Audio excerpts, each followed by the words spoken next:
Ayan, magpalagay ako ng bakod.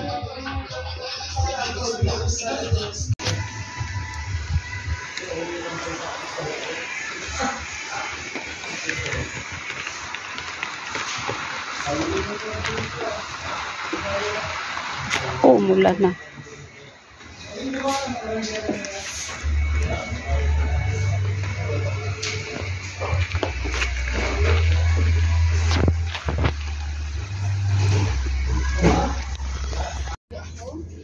Ayan yung hukay nila kanina.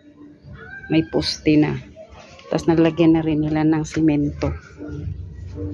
Ayan.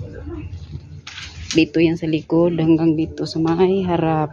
Ayan, may poste na siya. Lahat nalagyan na ng simento. Ayan.